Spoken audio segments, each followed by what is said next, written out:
Hello, namaskar, good day. It's 6th of March today. It's around 11:20, 11:15 a.m.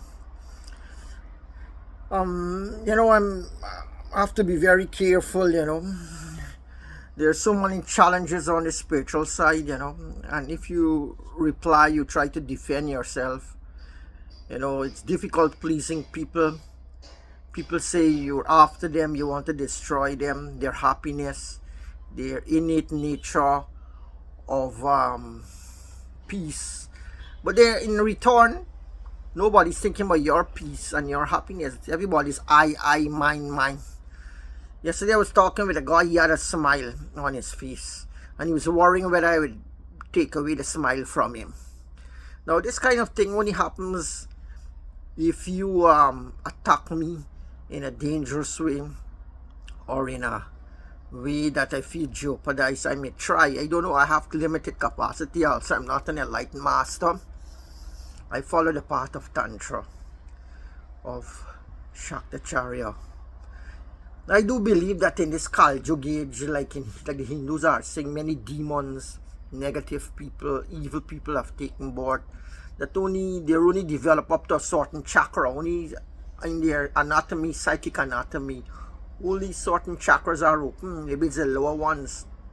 But you can look around you and see. So that's why the spiritual scientists or the rishis have divided knowledge in two parts, mundane, supramundane. If you enjoy mundane knowledge, you will more enjoy supramundane knowledge. It's just you have to experience. So once you taste it, you don't want to give it back. So it's like this, that many spiritual people everywhere, they have to be watching themselves, be on the guard against nature, which is Prakriti, against Maya, which is the same Prakriti, against forces and powers acting through people, things, animate, and both in animate they can act. And if you advance in spirituality, you can find this out, only the Guru or grace saves you. In Buddhism and maybe in Jainism, they believe in self-effort. You have to put the effort. There's no God, there's no divine intervention to help you. But here in our yoga system, in Hinduism, for example, they believe there's divine grace of God or Guru.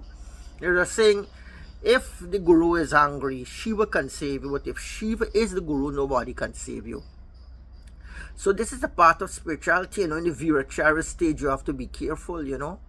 It's very testy. It's very trying. There are many forces and powers that try to bring you down to their understanding, their harmony. They're not thinking their harmony is best. Their way of thinking is best. You have to subscribe. You have to bend. You have to adjust, adapt. So we can, no problem, we can adapt, but it is within, workable limits, within human limits, within decent limits. But when people some people are just that nature that they attack you in such a way, like to totally destroy you, destroy your not only mental state, but they start to move in your physical realm, dissolving, dissipating, upsetting, remaking, rebuilding. These kind of things are dangerous. And as a one-man army, it doesn't look positive. So that's why one-man yogis are always on the protective side. If they have an organization, if they have a clique, a clan, a school, or a group, they can help. But when you're alone by yourself, you have to really be fended off. Obstacles are many ways. Even right in my neighborhood here, I'm not calling name, there's one neighbor, he's certainly fascinated or has a romantic attraction for the back of my car, back of our car. They have to be watching your car morning, midday, afternoon. They have to be, exercising certain rituals for their enhancement, for their we should say for their solidification, for their existence seems to depend on it. One day cannot part before the part. This is the kind of thing I have to put up with. So really rash behavior. I mean, if people come from certain families, and exposed, they should be kept within a certain boundary. kept within a certain limitation, you'd never experience these things or know these things. There's no need to dish it to you or give it to you. You do not know how to cope with it, how to deal with it. You might react in a negative way, you know. But people are just fascinated, you know, to see people's reaction, to see other people's reaction, what they will do when they're in trouble. People learn from this also. If I'm in trouble, they want to learn how to react, what to do. What would a big man do? What would an educated person do? And that's how they learn, you know. But some of the circumstances decent people steering, I'm not saying me, but other people steering have to face, might not be always positive, might always be encouraging, you know. People who have never been in grounds of homosexuality and violence and certain remarks and words and language being thrown to them, it's very bad, you know. Many adults, they prevent your young ones, example in school, in certain homes, from being exposed to certain behavior, certain knowledge, certain things. That's why even on television you have these things that you watch are rated for PG-13, R-rated, X-rated. They give ratings so that you can know which one is best for you. But here, everybody is on licentious. They can do what they want. They have free liberalism. They can tell you what they want. They can do anything they want, you know. And if they have power and influence, nothing comes back, no rectification or anything, you know. It's like wrong and strong. That's what you have all the whole ideal here in Guyana, the wrong and strong ideal. That's what's prevalent everywhere, you know. People can be wrong and they can get off with it, you know. They can tell you anything, do to you anything, and they can get off with it. You know, there are people here around here who have this possessive nature, obsessive nature, invasive nature. They just want to take you over, conquer you.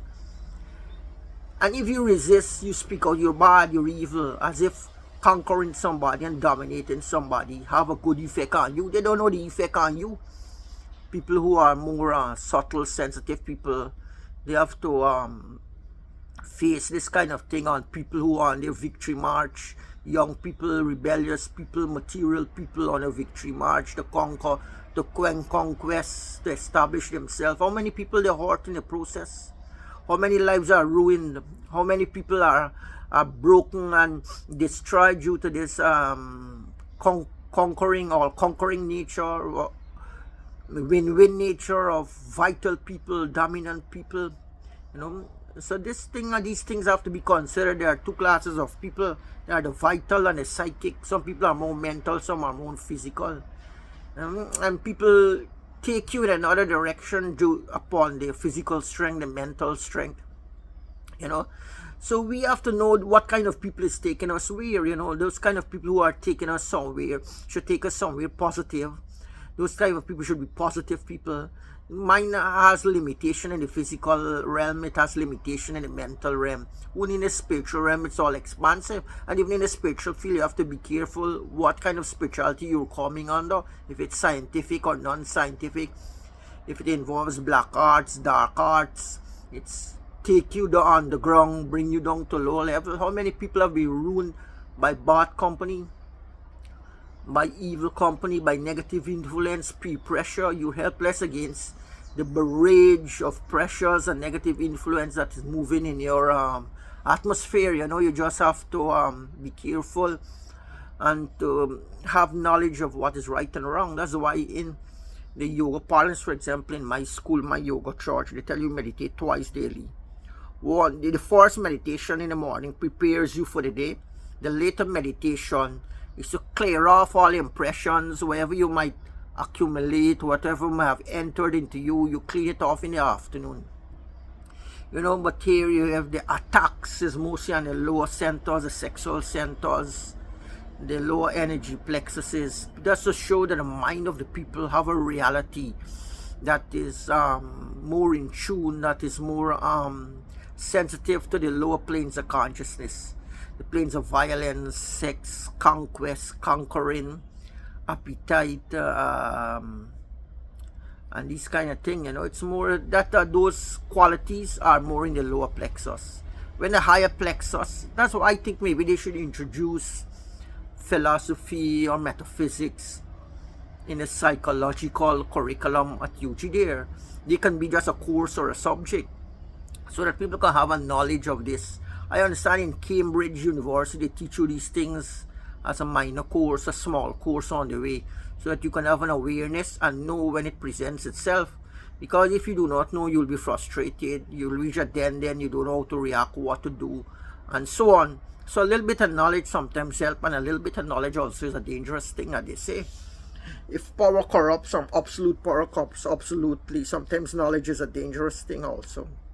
But yet again, it's not wise to remain ignorant, wise to remain unaware of phenomenon that's happening everywhere around you all the time. It's culture, it's a way of life for the majority. The minority are in, obscuration. We're few, we're, have to lead a very combative life to protect ourselves, our mind, our soul. It's not like our situation here is one that is physical, psycho-spiritual. It might be mostly physical and psycho. The spiritual element has yet to convince the nation, has yet to make an impression on the nature. Of course, there's a church going once a week. And when there are festivals you celebrate at home, this month is March, there will be Pagua. People observe that. There will be Easter coming up in April. Those are Christian, Hindu holidays. But many people, they take these holidays just as on the surface, something that you have to observe, something that is traditional, something you have to observe, But the inner meaning of the thing doesn't cause any soul stirring. It doesn't uplift the mind or the spirit, And these religions, these festivals are ethnically and socially neutral, It's open to everybody. So people can investigate, and as a Guyanese of 6 nations, we should be impressed a lot by these various religious tenets, because we have to observe them every year from childhood to death. They are everywhere around us. We should have picked up some knowledge, something useful, encounter some mystic along the way. I'm always fascinated by that movie Illusionist, when the little boy met that magician on the roadway and he gave him a mantra, and the boy started to repeat and practice what he was taught, and he got so much powers in his later lives. It was really make an impression on me, But the rest of the story in the movie I don't like so much, only the beginning part. So that's what people should encounter in their life, something that would transform them. All in my life I've had people who have influenced me in mathematics, in studying and so, in high school and so, but never in a spiritual way, And we've been doing spirituality and practicing the jandi, the ritualistic thing, but yet you find yourself at a dead end. Many times you find yourself, dumbstricken, a mom, you cannot know what stage next. That's why I feel sometimes mystics should come to live here in Guyana, because if you have problem, who you'll turn to? Most of the yogis, the mystics, the saints, they're living outside of the Caribbean zone. They live there, and they open shops there, they're successful there, but nobody's thinking to come where they're suffering, where there's problems need to be solved. Nobody's saints are born here, no siddhas. So Mr. Sivananda said that is siddhas. In India there's a class of mystic known as siddhas. They're born enlightened, like Sankacharya, Madhvacharya, Chaitanya, Anandamurti, Anandamohima, Ramanuja. These people, they are born, they live a short life, but they address some problem that is there in the society, solve it, and then they leave the body and they gone. Sivananda said this in his book Practice of Bhakti Yoga. You should read that, no? So I think today when we need problem, we don't even have the know-how how to leave the country and go abroad and meet somebody who can help us, who can bless us, or who can solve a problem, give us a mantra, give us a technique, like in Illusionists. We have to mostly communicate WhatsApp, email, but these Zoom, but these you cannot, it's not feasible to share mantras and share meditative, esoteric knowledge, secret knowledge by way of social media and so on. It's dangerous, you know. So you need face-to-face personal contact. So many of these yogis, they go in for personal contact with their master, with the saints. But none of them is giving us personal contact. These people are existing as representatives, the great acharyas, swamis, yogis, pundits. They have been initiated by saints. Many of the pundits, in fact, when they leave Guyana or they leave the Caribbean, when they go to India to study, they meet many saints, go on pilgrims. They go to the Kumbh, they go to Himalayas, they meet saints and yogis, they get mantra techniques where they can become different, transform themselves, and with time, as they practice, they get more and more blessings. Like Ramakrishna said, you find silver on the road, don't stop, keep going. You will find gold, you will find diamond, you will find someone. Keep going on and on, you will find more and more, you know. So there's many of them who did that. Nobody didn't do because they want beauty, because they want health, because they want good appetite, they want wealth, they want intellect, they want success. People keep going. Some of them are the radicals. They keep going beyond. Like the Buddha said, gate, parasamgate, bodhi, swaha. Meaning beyond, the great beyond. Keep going all the time. There's more. The road is endless. Their wealth and treasure scattered on the road more as you go along. There are many gems and rubies more for you to get. Don't be satisfied with the few that you met on the beginning part, on the introductory part, you know. So the few of them who keep going on, they are undying saints, undying spiritualists, undying mystics. The few who have stopped, they call them the dying mystics. They are dead devotees. They stop halfway, they stop quarter way, and so on. So let's hope for the best of our environment, that we will be able to do some transforming. When saints come, they transform a whole neighborhood. They give songs, they give dance, they give music, they give teachings, they give social interaction that uplift the people, uplift the society. People become better, you know. But here, we don't have saints like that. We have mostly sadhakas, practitioners. You know, Prabhupada from the Hare Krishna movement, he said, after many lifetimes of being virtuous, you are reborn in India. And after many lifetimes of reborning in India, you might be reborn in a virtuous family. And after many lives of reborning in good families, you might have the desire for spirituality. So that's something to think about, you know. Not everybody is born for the spiritual path, is born for spirituality.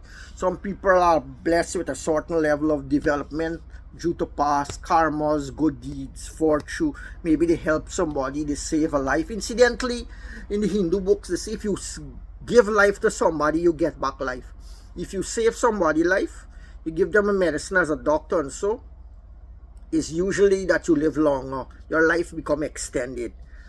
So that's how it works in the spiritual field. By saving somebody's life, you get life. Your life become extended.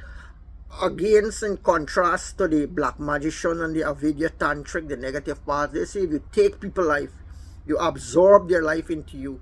You get bigger, you get taller, you get more life into your system. So that's why they're out to take people's life, put it in their own, so they absorb and get the people energy, the people life force, whatever they have in them. Take it in the psychic body, absorb it. So if you don't know how to, the do's and don'ts of spiritual life, you can fall under the trap of powerful people. They can take your energy, they can take your brain power. You start to trembling, your brain can't function, you feel heavy in your head, you feel all your body hurting, you can't have good appetite, you can't sleep. All these things are due to negative. You are the negative, you already passed down in the lower planes, you know. So some people in the past life, they've done good, they do charity, they even give their life for a good cause. In the next life, they're reborn at a very high level. They have a lot of influence, they enjoy wealth, they enjoy pleasure, karma. The Hindu scripture says there's 5 pleasures. One of them is women, sex pleasure, what they call karma. So when you have a certain development, people, then females will be attracted automatically to you.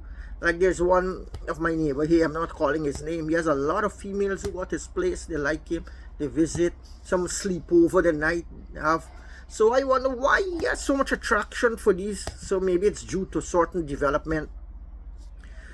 if you practice your religion properly and it becomes maybe genetically handed down to your descendants, and so they become good also. But not all doctors produce good doctors. Not all clerical workers produce good children and good offspring. Some of them become criminal, become bad eggs, and so on. You just can't see. They don't have the eyes to see. So if you don't have the eyes to see, just so remain silent and be quiet and follow the rules. But for those who have benevolent intellect, not malevolent, benevolent intellect, they can exercise it for the good of society, for the good of mankind. For many of the people, they're just quiet and they're growing, what they call cultivation in certain Asian practices. They're quiet, but they're growing every day. Situations, circumstances they meet are opportunities for them to grow and improve and so on. So let's hope this little more video is another step to inspiration as we seek to garner betterment of ourselves, our neighbors. May we be blessed with a good environment. You know, it's good. It's a very sick night. I can tell you, it's not very nice to have people around you, you know, who can make you disturb your balance, throw you off, you know, make you uncomfortable. You know, apparently this guy Lobsang Rampo, he said disease is really mispronunciation of dis-ease. It means you're on ease, you know, you're dis-ease, your cause uneasiness of your balance, your stridosha balance, will cause you to become dis-ease, your uneasy, disharmony within the astral, the physical, the spiritual body. You become, you know, the vibration, everything on haywire. They say if you become angry, you can you can agitate or inflame your astral body for 20 days. So that's why the Buddha said anger is like picking up a burning wooden splint. It's burning like a coal, it's glowing with flame. You pick it up to throw it at your enemy, at somebody. All the while your hands getting burned inside all the time. So these ancient tradition, the Asian traditions, probably the Judaism, and all these top religion, Sufism and Baha'i, and so they have very good Arabic culture. Arabian, you read these books, Tales from the Arabian Nights. You will have very good stories that are educational. Another one is Tales of the Mystic East by Maharaj Sawan Singh. That's very nice stories in there also. You have inspiring stories by Swami Sivananda and inspiring stories by Papa Ram Dass. Those are all stories about mystic life, the spiritual life. Short stories that you can read. You have Indri Shah from India, the Sufi mystic from India. He wrote a compilation of stories also about the Sufi life. They're very nice stories, inspiring, informative. You know, just take you up above the lower planes, the lower chakras that is so glaring in everyday life, that is so distracting, you know. So all the best. Have a happy Thursday today. Namaskar. It's now about 20 to 12. Namaskar. Salam.